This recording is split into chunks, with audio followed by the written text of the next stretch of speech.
Territoire d'info, Cyril Viguier.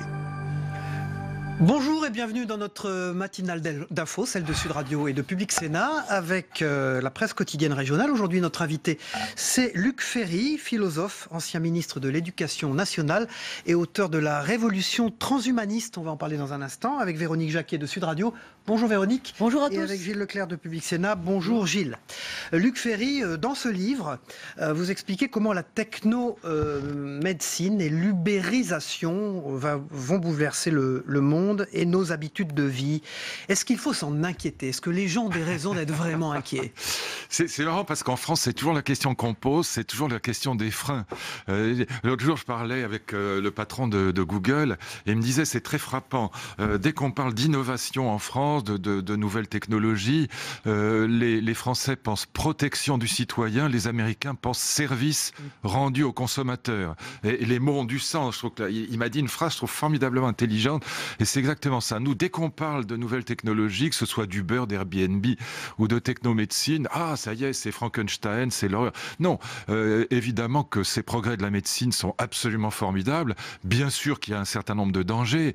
Les manipulations génétiques, l'ingénierie génétique, c'est toujours très dangereux. Et vous savez qu'aujourd'hui, une jeune Française, Emmanuelle Charpentier, avec une jeune Américaine, a découvert un sécateur d'ADN qui s'appelle le CRISPR-Cas9, peu importe le nom, mais qui permet de couper-coller l'ADN aussi facilement, pratiquement, qu'on coupe une phrase sur un traitement de texte. Donc ça ouvre des horizons à la manipulation génétique qui sont des horizons évidemment extrêmement inimaginables presque, parce qu'on pourra peut-être fabriquer de nouvelles espèces. Enfin, alors bien sûr, on peut penser tout de suite en termes de danger, mais on peut aussi penser en termes de thérapeutique, en termes d'amélioration de la vie humaine, en termes de lutte contre la vieillesse. Et donc voilà, ne commençons pas en tout cas par être inquiets, regardons de quoi il s'agit. Mais pour l'ubérisation de nos sociétés, par exemple, est-ce que ça rime pas avec capitalisme sauvage? Oui, je suis totalement, dans mon livre, j'en parle longuement, je suis totalement hostile aux thèses de Jeremy Rifkin, qui prétend qu'on va vivre la fin de la propriété privée, la fin du travail, la fin du capitalisme et la fin de l'homo economicus. C'est une pure blague, c'est une imposture intellectuelle totale.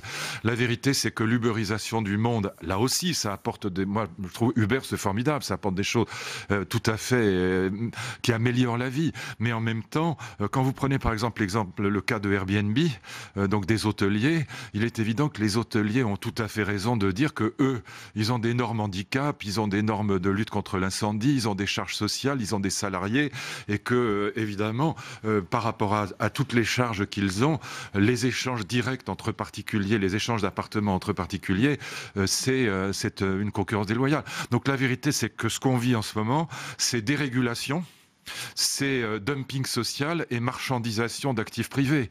Donc tout sauf la fin du capitalisme. C'est la victoire absolue de Schumpeter et non pas du tout la fin du capitalisme. Donc c'est une absurdité totale. D'ailleurs, j'arrive pas à comprendre comment les livres de Rifkin peuvent avoir un succès pareil avec autant d'absurdité à l'intérieur. C'est très étonnant. Est-ce que les politiques ont le bon logiciel pour appréhender ce monde qui vient? Quand on voit justement à propos d'ubérisation, d'un côté les VTC, de l'autre les taxis, deux mondes qui s'affrontent, et la réponse du politique qui n'est pas forcément à la hauteur. Non, parce que pour l'instant, il se contente de mettre le pied sur la mèche et puis de suivre les plus forts, c'est-à-dire ceux qui embêtent le plus les autres. Bon, alors comme les taxis sont beaucoup plus puissants que les Uber ou les VTC, on donne raison aux taxis, on interdit Uber Pop. Donc, ce qui est à mon avis stupide, parce que ça rend pas service. Enfin, ce qu'on devrait avoir en tête, c'est l'intérêt général. C'est pas l'intérêt de telle ou telle corporation.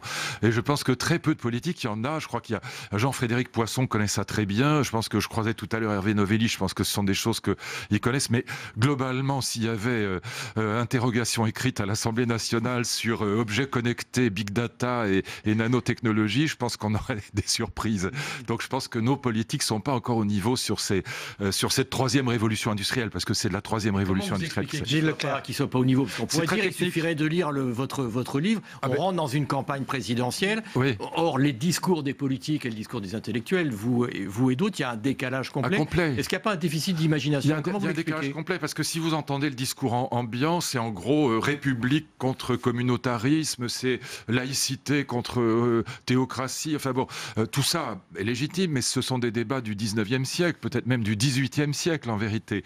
Et donc oui, il faut les avoir bien sûr, je ne dis pas que ce ne sont pas des débats importants, mais ce qui est très frappant, c'est qu'à la fois nos intellectuels, la plupart d'entre eux, et nos politiques ignorent complètement la troisième révolution industrielle. C'est-à-dire nanotechnologie, biotechnologie, surtout l'intelligence artificielle. Sans l'intelligence artificielle, vous avez vu que AlphaGo, l'ordinateur, a battu le champion du monde de Go. Sans l'intelligence artificielle, vous n'avez ni la technomédecine, ni le séquençage du génome, par exemple, ni non plus Uber, ni non plus Airbnb, ni non plus donc tout ce qu'on appelle l'économie collaborative. La plateforme technologique est la même. Et pourquoi les politiques et les intellectuels ne s'y sont pas intéressés? Je pense qu'il y a quand même une raison aussi toute bête, c'est que c'est extrêmement technique et que c'est très difficile à comprendre. Moi, j'ai passé 4 ans, et parce que j'ai des amis biologistes, physiciens qui m'ont expliqué, j'ai fait l'effort de suivre des cours de biologie, des cours de physique, parce que pour comprendre les nanotechnologies, pour comprendre ce que c'est que les algorithmes, comment fonctionne l'intelligence artificielle, il faut vraiment travailler. Et si vous ne comprenez pas comment ça marche, c'est extrêmement difficile de réguler, d'avoir un point de vue intelligent sur le... Est-ce que ce nouveau monde va changer complètement, je dirais, la relation au travail en France? Par exemple, est-ce que quand vous voyez les débats sur le code du travail en ce moment, est-ce que ça vous paraît délirant, est-ce que ça paraît pas être surréaliste, hors sujet pour vous? C'est complètement hors sujet, parce que évidemment, une des conséquences de l'ubérisation du monde, c'est qu'on va avoir une montée en puissance qui ne sera pas aussi rapide qu'on le croit. Elle sera probablement assez lente, mais quand même réelle, des travailleurs indépendants. Et ça posera évidemment une question qui est une question majeure que les politiques commencent juste à aborder, qui est la question de savoir comment accrocher les droits sociaux au travail. Est-ce qu'on doit les accrocher, comme c'est le cas aujourd'hui, au contrat de travail et puis au poste qu'on occupe, ou est-ce qu'on doit les accrocher à l'activité? Si vous voulez protéger les travailleurs indépendants, il faudra accrocher les droits sociaux à l'activité, c'est le CPA. Pour créer un écosystème favorable. Mais bien sûr. Et donc il faudra à la fois résoudre des conflits, par exemple Airbnb et les hôteliers. Après tout, les deux ont raison. Les particuliers ont bien le droit d'échanger des appartements entre eux. C'est aux politiques de réguler pour vous. Exactement. C'est pas des comités Théodule de le faire. Et là, ce qui est très intéressant, c'est que vous avez des conflits de légitimité quasiment équivalentes qui s'affrontent. Les hôteliers ont raison de dire qu'ils ont des charges et les particuliers ont raison de dire mais arrêtez de nous casser les pieds, on a bien le droit de... Quand on arrive... ma femme, l'autre jour, est arrivée à Mexico, elle a pris un Airbnb parce qu'il n'y avait quasiment pas moyen de faire autrement.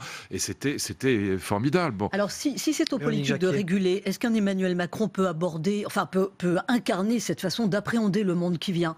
Est-ce que, d'après vous, c'est une bonne idée quand on parle de dépasser le clivage gauche-droite? C'est-à-dire que dépasser le clivage gauche-droite, c'est pas exactement comme ça qu'il faut dire les choses. Le clivage gauche-droite ne devrait plus porter, si on était dans un pays un peu plus évolué sur la question économique.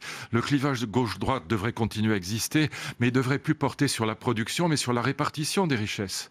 Victor Hugo disait dans Les Misérables, politique, 2 problèmes, produire la richesse. Problème numéro 1. Deuxième problème, la répartir. Donc sur la production des richesses, les libéraux ont raison. C'est évident qu'il faut alléger les charges sur les entreprises. Ce sont les entreprises qui créent de la richesse, qui créent des emplois. Donc les libéraux ont raison. Après, sur la question du partage des richesses, le problème du salaire de Carlos Ghosn, par exemple, personnellement, je trouve ça scandaleux.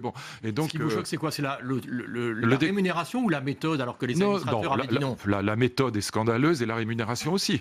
C'est-à-dire que à partir du moment où vous donnez le sentiment à une immense majorité de vos concitoyens que vous n'êtes pas du même monde. Vous sortez du bon sens démocratique. Et en plus, c'est totalement scandaleux.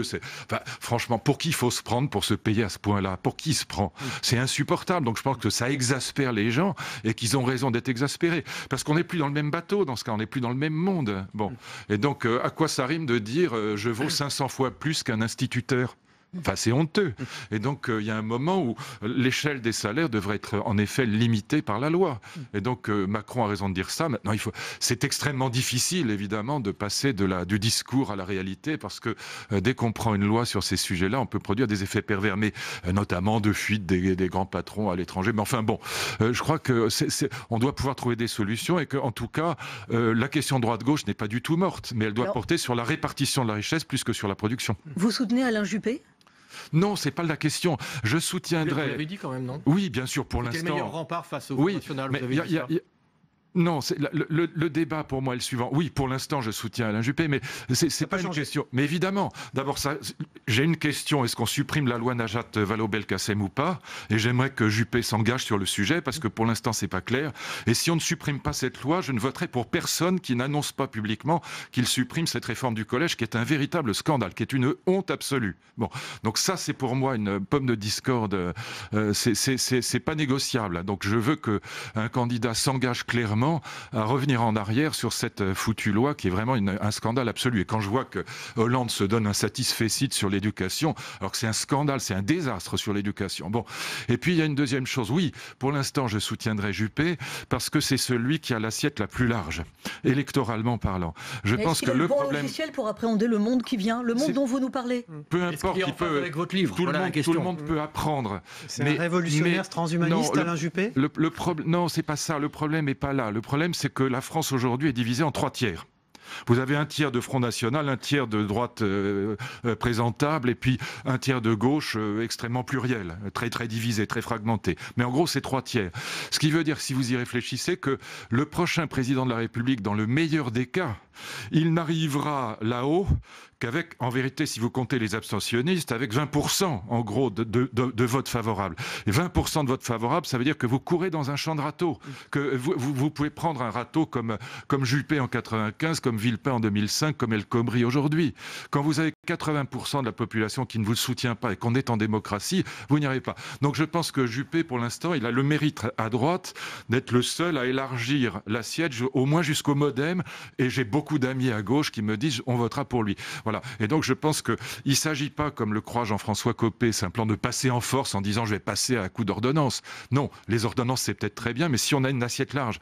Et donc je pense que le problème fondamental, le problème démocratique, le problème de la réformabilité du pays, c'est d'abord l'assiette. J'ai combien avec moi, voilà. Et j'ai qui et combien avec moi. Mais si vous avez 20%, vous n'y arriverez pas. Même si vous êtes un phénix, vous n'y arriverez pas. Luc Ferry, François Hollande multiplie les déplacements. Il est entré en campagne, visiblement. Il appartient à l'ancien monde. Il vous a semblé à l'écoute de ce nouveau monde de la révolution transhumaniste. Il est complètement à côté de la plaque, le malheureux. C'est pas un mauvais homme, mais il est complètement à côté de la plaque. Bon, à tous égards, sur l'école, il est à côté de la plaque. Sur l'économie, même sur sa loi El Khomri, il n'a même pas été capable de défendre cette loi. Et donc, Hollande, c'est pas un mauvais homme, mais c'est monsieur motion de synthèse. Donc, alors qu'on a besoin aujourd'hui de quelqu'un qui fixe un cap, qui a une vision du monde, il n'a pas été au niveau. Il n'a pas été capable. À ces sujets-là, il n'a pas reçu. Non, je pense que apparemment il y a une ministre des nouvelles technologies, je ne sais pas comment ça s'appelle, je crois qu'elle connaît les choses. Je pense que Macron connaît les choses. Je pense que je vous ai cité le cas de Poisson, de Novelli, je ne vais pas citer des noms, ça n'a pas de sens. Mais je pense que ça se compte sur les doigts de la main ceux qui voient que la 3e révolution industrielle dans notre univers politique et intellectuel est en train de bouleverser le monde. Je pèse mes mots. Ça va bouleverser le monde plus dans les 40 ans qui viennent que dans les 4000 ans qui précèdent. Alors qu'est-ce que vous préconisez justement pour l'école, vous qui avez été ministre de l'Éducation? Oui. Pour l'école, alors attendez, je suis absolument archaïque, je n'ai pas changé de projet. Je pense que le problème numéro 1, c'est la lutte contre l'illettrisme. Donc je reste favorable à ce que j'avais fait, qui a été supprimé une semaine après mon départ, c'est-à-dire les dédoublements de CP. De cours préparatoires, c'est au cours préparatoire qu'on apprend vraiment à lire. 80% des enfants qui n'apprennent pas à lire au cours préparatoire n'apprennent jamais à lire. Vous retrouvez les mêmes au JAPD, aux journées d'appel pour la défense. Maintenant, ils ont changé de nom, mais c'est pareil, il y a 18 ans. Donc, 1, la lutte contre l'illettrisme. 2, je rétablis évidemment les classes bilingues, les classes internationales. Je rétablis les options grec et latin, évidemment. Mais là, c'est pas grandiose, c'est rétablir quelque chose qui a été détruit, tout simplement. Mais sinon, je crée immédiatement, je recrée là aussi ce que j'avais fait, les classes en alternance, collège, entreprise, collège, lycée professionnel, collège CFA, parce que je pense que l'essentiel pour les collégiens, c'est que tout le monde réussisse quelque chose, à la limite, peu importe quoi. Et donc réouvrir ces classes en alternance, collège, lycée professionnel, collège, entreprise, pour que tout le monde puisse réussir quelque chose. Donc moi je reprends simplement ces 3 projets-là, je fais rien d'autre. Vous comprenez le mouvement Nuit debout face à la peur diffuse de changement? Non, arrêtez. Tout ça est monté par les médias, ces 300 personnes montées par les médias, ça n'a aucun sens. Donc on est vraiment dans une bulle médiatique qui ne va absolument nulle part. Il n'y a aucune idée derrière, il n'y a aucun projet derrière. Vous n'avez pas été vous balader là-bas, hein? Bah, j'espère que non. Attends, franchement, je suis pas mon ami Finkielkraut n'aurait pas dû y mettre le nez. Est-ce que les professeurs méritent la prime que le gouvernement vient de décider pour eux, les 800 €? C'est tellement démagogique. Si on veut vraiment augmenter le salaire des professeurs, d'abord, je pense que les professeurs de collège sont beaucoup plus en difficulté que les professeurs d'école. Donc s'il y avait une revalorisation à faire plutôt de leur côté. Mais dans ce cas-là, faisons une revalorisation intelligente. C'est-à-dire, échangeons une augmentation du nombre d'heures contre une vraie augmentation de salaire. Parce que là, ça change les choses. Mais là, franchement, Enfin, c'est se moquer du monde. C'est tellement la grosse ficelle électorale. On augmente la corporation qui vote pour vous juste avant les élections. On se fout du monde. C'est grotesque. Luc Ferry, on sort un peu de la France. Donald Trump va être en finale, probablement, de l'élection présidentielle. C'est un entrepreneur qui a eu les faveurs de l'électorat républicain pour vous? Non, c'est pas ça. Non, le ressort de Donald Trump est très compréhensible. Moi, j'ai beaucoup enseigné aux États-Unis, j'ai beaucoup vécu aux États-Unis. Vous la suivez, cette élection? Bien sûr. C'est un pays qui a été plombé comme aucun autre au monde par le politiquement correct. Le politiquement correct, le féminisme, l'affirmative action, le droit des minorités, tout ça est devenu tellement pesant jusque dans les mots. On n'avait plus le droit de prononcer le moindre mot. Moi, rendez-vous compte que j'ai fait des cours dans des ovariums de philosophie parce qu'on n'avait plus le droit de dire séminaire, parce que c'était masculin, séminaire. Il fallait dire ovarium de philosophie. C'est pas une blague ce que je vous dis. J'ai fait une conférence à Ottawa sur la Déclaration des droits de l'homme de 1789 qui a été interdite par les Women's Studies parce que ça devait s'appeler la Déclaration des droits humains. Et je leur ai dit, mais non, elle s'appelle pas comme ça. Et ça devrait vous plaire qu'ils soient un candidat anti-establishment? Non, c'est pas ça. Tout le ressort du succès que Donald Trump est pour moi le pire danger qui soit, encore pire que Bush si c'est possible. Mais le ressort de son succès, c'est que chaque fois qu'on lève le voile sur ce couvercle, si je puis dire, qu'on lève le couvercle de politiquement correct, évidemment, ça soulage les gens qui ont subi ce couvercle pendant des années. Et donc là, c'est un peu comme Le Pen, au fond, en France, ou comme l'extrême droite en Europe, sont des gens qui osent soulever le couvercle, et du coup, tous ceux qui ont été, pris sous le couvercle, ouf, ils respirent. Et donc, c'est cette respiration qui est donc, du coup, un peu comme Le Pen, c'est des coups de force comme ça, c'est des mots de trop, c'est des insultes, contre les étrangers, contre les musulmans, etc. Mais ça plaît à tous ceux qui, évidemment, ont subi cette chape de plomb pendant des années. C'est ça, le véritable ressort de Donald Trump. Et donc, c'est pas du tout réjouissant. C'est un mauvais ressort. C'est un ressort compréhensible, parce que le politiquement correct a été une catastrophe, mais c'est donc tout à fait compréhensible ce qui se passe, mais c'est pas du tout réjouissant pour autant. Merci Luc Ferry, philosophe, auteur de La Révolution transhumaniste et ancien ministre de l'Éducation nationale, d'avoir été l'invité de cette matinale d'info. C'est pour ça que je suis fâché sur l'école, oui. On l'a compris. Merci à vous. On passe à l'analyse de vos propos avec les éditorialistes dans un instant.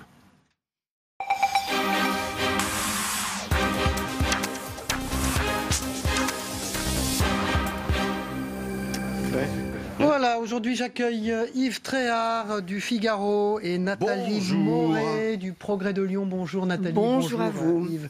On passe au débrief de ce que nous a dit ce matin dans cette matinale d'info Luc Ferry, qui était très en forme. Il est toujours en forme. Il y est allé. Alors, la technomédecine et l'ubérisation va bouleverser notre monde, on l'a compris, c'est d'ailleurs le sens de son livre. Pourquoi cela fait-il peur aux gens? Il a eu l'air de stigmatiser le fait qu'en France, on a toujours peur.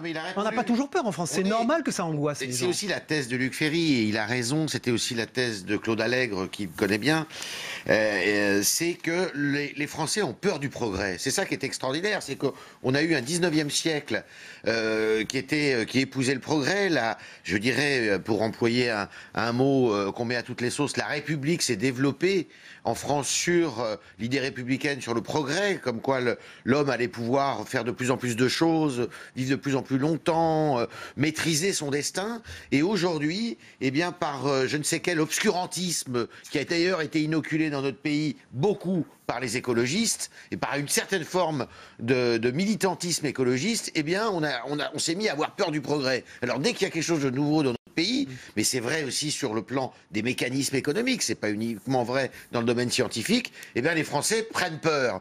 Il y a une certaine forme de réaction chez nous. On dit les réactionnaires, mais les réactionnaires, ce sont ceux justement qui, eh bien, les nouveaux réactionnaires, ce sont une grande partie des Français qui ont peur du progrès.